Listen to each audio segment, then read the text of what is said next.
she starts publishing poems in the 1780s, which are not too far off the kinds of poems that he's very well known for.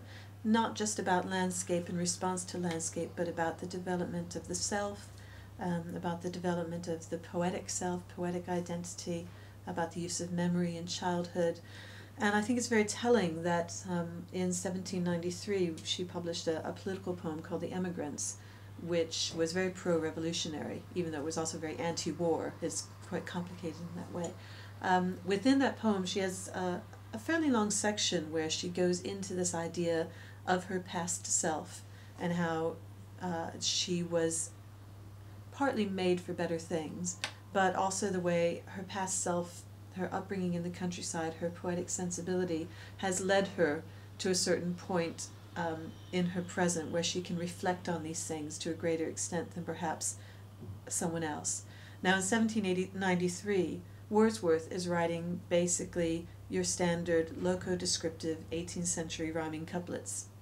Now, Wordsworth is a great poet, but I think personally that he would not have become the poet that he became if Charlotte Smith had not been already writing the poems that she was writing. I think they worked together to create an entirely new poetic aesthetic that had to do with understanding the self as a poetic being, and being able to draw links between the present self and the past self, so that childhood wasn't just this other country that you forgot about, but that where you grew up, who you were, the way you thought about life, all created the person that you are now. It's uncontentious to us, but it was a new idea in the late 18th century. Also, on that one poem I've read so far, the one where she's on the beachy head, and she's, that's an extraordinary poem because it turns from being idyllic to being very dark. Yes. Would you say that's part of our style? Yes, I think so. And in Beachy Head as well, we've got tons of science. We've got geology, botany, natural history, literary history, political history, all of it pulled together under this kind of mantle of this natural location of Beachy Head, which also becomes a kind of metaphorical location for her entire past, as well as the past of the place itself. She wrote a novel called The Old Manor House, which she set during the time of the American Revolution. It's about a young man called Orlando Summereve. It basically charts his movement from innocence to experience, but it does so by taking him out of family life, putting him into a war zone, and then putting him back into life, utterly changed by his experiences in war. She adds to that a romantic storyline in that Orlando is in love with an orphan who works as a servant in the old manor house, Rayland Hall.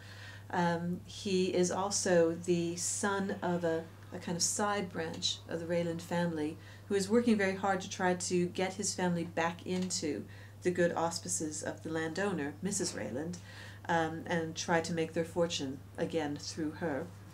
So she's attaching ideas of property and inheritance to the novel as well. And along with all those other things, as I said, it has embedded within it a real critique of government attitude towards war, towards the expendability of soldiers, and the immorality, really, of war. But by setting it in the American Revolution, she can make these kind of comments without them being directly applicable to what was going on at the time, which was the declaration of war between France and England, and a new war, the very beginning of the Napoleonic Wars. So she is making a very contemporary critique, but doing it via this historical novel. That's right. It seems that her own 1790s contemporaries didn't necessarily recognize this, but very soon in the early 19th century, by about the 18 teens, it was recognized as a kind of novelistic strategy.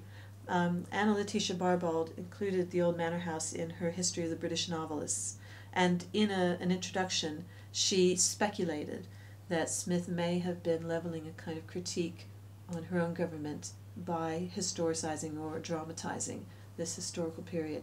It's quite a complex plot, that, because most people perceive that novels at that time where boy meets girl and they get married and that's it. Yes, yes, it is complex. It seems multi-layered and quite three-dimensional characters. It is very much so, yes. And even though basically boy meets girl, they fall in love, they get married. There's a whole lot of stuff that happens before they can do that. And by bringing war into it, and by showing how war doesn't merely change men, but actually damages men, turns them into sorts of ghosts. When Orlando comes back to England, nobody recognizes him. They all think he's dead. Nobody believes he's still alive. He's treated as if he is an invisible person. That, I think, is a very forward-looking understanding of what it's like for a soldier to return home. She quite often had no leisure time whatsoever, so when she had it, she really crammed in the writing.